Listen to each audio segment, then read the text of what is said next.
In all my time at 60 Minutes, this has to be one of the most brazen and potentially disastrous scams I've come across. David Nilsson was once accused in Parliament of selling non-existent plots of land in Queensland. Now he's popped up in the Amazon jungle, of all places, where the fledgling carbon trading market has opened up huge opportunities for unscrupulous operators. It's a multi-billion-dollar industry that's emerged now countries like Australia have introduced a carbon tax. Rainforests are suddenly worth big money, and the natives who own them are sitting on a fortune, or at least they should be, because that all changes when David Nilsson comes calling.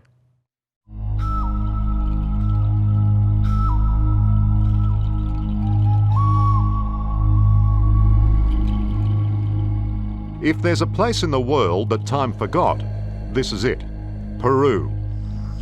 Birthplace of the mighty Inca civilization, land of lost cities and remote tribes.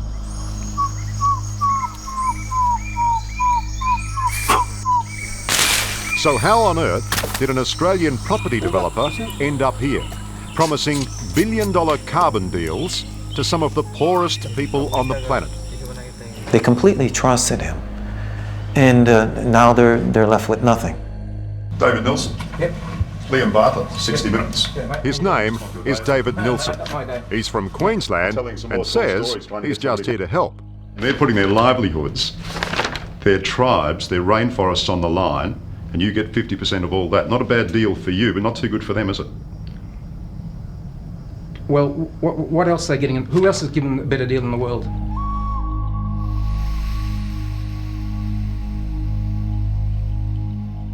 You've got to wonder what Peru has done to deserve this latest invasion. 500 years ago, it was the Spanish conquistadors who came here in search of gold and silver. Later came the rubber barons and then the loggers. But there's a new breed of treasure hunter. They're called Carbon Cowboys. And what they're after is down there in the vast rainforests of the Amazon. These immense jungles store a large part of the Earth's carbon dioxide. And in the new world of carbon trading, whoever gets the rights to this captured carbon could make himself a very rich man indeed. Howdy, Carbon Cowboy again. We're heading home after a great day in the jungle. David Nilsson is out hunting, roaming the Amazon in search of native tribes willing to sign over the rights to the carbon in their rainforests. We had a good trip, everything's signed up, mission's accomplished. Nilsson's carbon contracts give his company, Amazon Holdings, power of attorney, handing him effective control of the rainforest for 200 years and half of all profits. He told me that he was part Aborigine from Australia, and that he came from extreme poverty and he wanted to help the Indigenous people here. They've been here for a while. Dan Pantoni is an American scientist who spent years in the Amazon working with native tribes. When Nilsson arrived in Peru 2 years ago, he hired Pantoni to introduce him to a remote tribe called the Matsis, some of whom still live and hunt as their ancestors did. He saw that they own a lot of land. They own about 450,000 hectares. When you first met him, how did he describe his project? Basically, he calculated how many billions of dollars the Matsis are gonna get from carbon credits. He actually had his calculator handy, and the numbers he was showing for the Matsis, he was showing billions of dollars. Mature trees like this are what carbon trading is all about. Over its lifetime, this will absorb about a tonne of carbon dioxide. So big companies are happy to pay to protect these in order to release a tonne of their own pollution into the atmosphere. They offset a tonne of their pollution for the tonne of carbon dioxide that's absorbed by that tree. It's called a carbon credit. So when the Australian government says carbon is worth about $23 a tonne, and you start counting the number of trees in this jungle, Well, the maths is mind-boggling.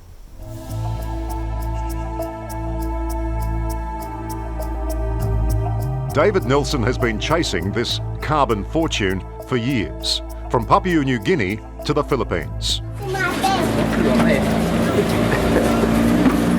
Now, this self-professed carbon cowboy has set up base in Peru's jungle city of Iquitos, a wild west town if ever there was one. He's got a good lawyer, a young Peruvian girlfriend, and boasts about his past as a successful property developer in Australia. That means it's water. Nilsson even boasts that he can divine underground water. But his real gift, it turns out, is divining ordinary human weakness. He told me I was going to be a millionaire within a year. So, what exactly was he after here? The contract would be giving him virtually total control over their natural resources, over their, not only their carbon, but their forest and virtually everything.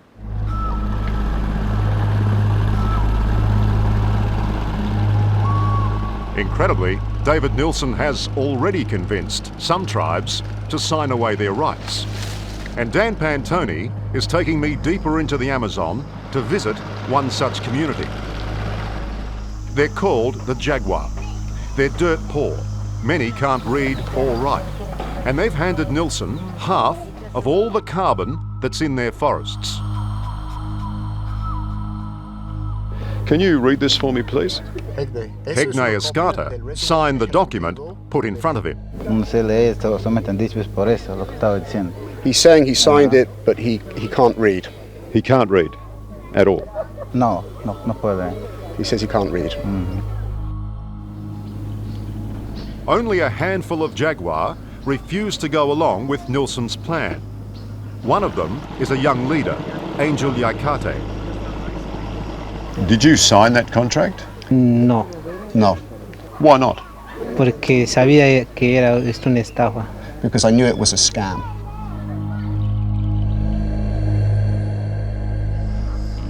It is a scam, a monumental double cross, and an environmental travesty. We've obtained an executive summary of the agreement, and incredibly, the main focus is actually logging. As part of the carbon deal, Nilsson's company effectively owns the trees and plans to eventually log them. Even worse, he'll replace them with environmentally disastrous palm oil plantations.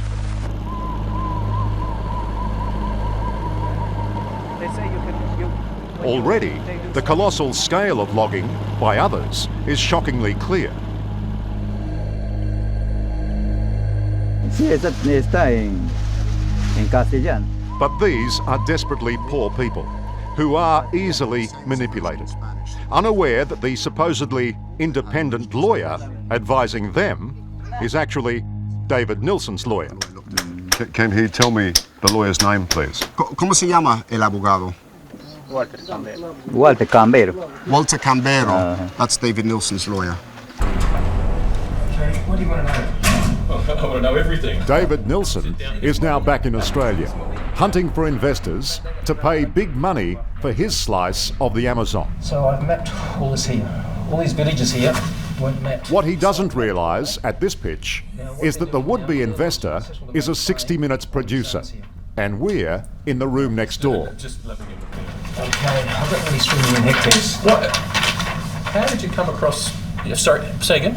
Nearly 3 million hectares. David Nilsson does not have 3 million hectares of rainforest or anything like it. That's about the biggest privately held carbon project in the world.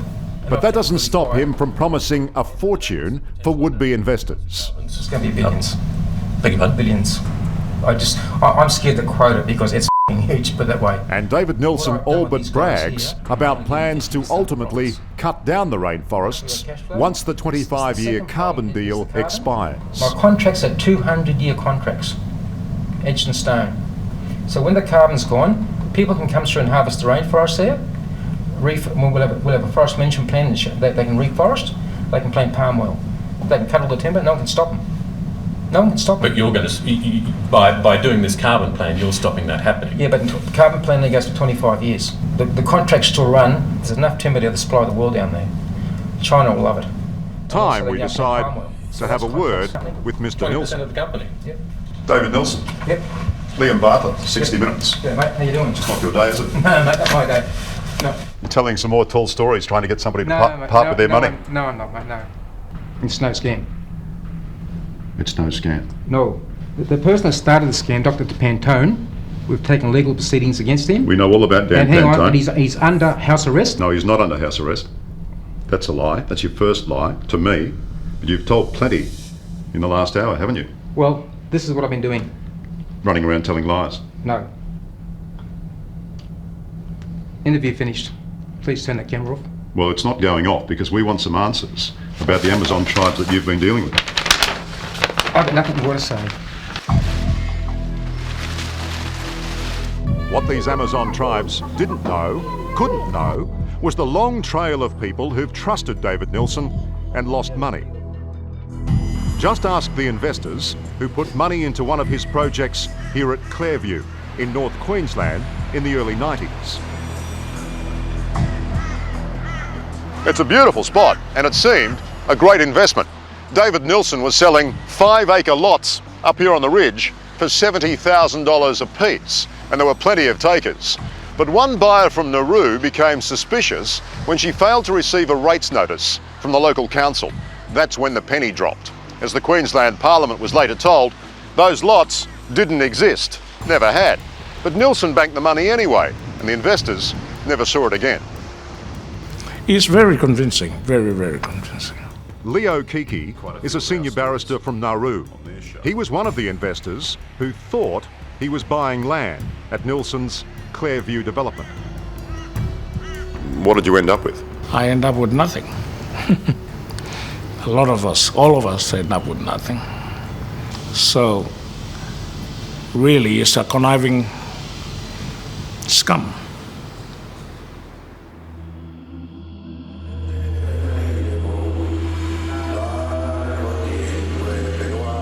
David Nilsson has done well for himself and hopes to do very well out of his carbon deals with the Amazon tribes who have trusted in him. At this formal signing ceremony, the audience is told their agreement is supposedly with a company of the United Nations. So you've got to ask, do they really know who or what they're dealing with? Or that David Nilsson actually plans to log their forests? You're tying this forest up for 200 years. 200 years. And you plan to log it? No, I don't. Plant palm oil plantations on it? No, I don't. You've just, sir, your own words. We have you on tape. Well, After 25 years when the carbon's finished, you're going to log the whole lot. that's But have you no shame? mate. Have you no shame? Que no nos vengan trayendo chismes, mentiras, calumnias. It's clear many Jaguar now bitterly regret signing this toxic deal, but feel powerless to undo it. They opened up their homes to him. He slept in their homes and trusted him. They completely trusted him. And now this hurts them permanently. We're talking about permanent damage here. Meanwhile, the other tribe in Nilsson's sights, the Matsis, have held out against his grand plans. They won't sign, at least for now. I'm not ripping him off. But it seems nothing will stop David Nilsson trying to sell his dodgy bundle of signatures to the highest bidder. You were just boasting that you've got control for 200 years. I said, listen, goodbye, thank you very much, gentlemen.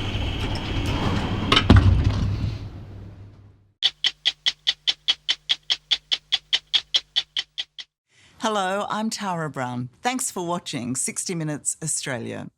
Subscribe to our channel now for brand new stories and exclusive clips every week.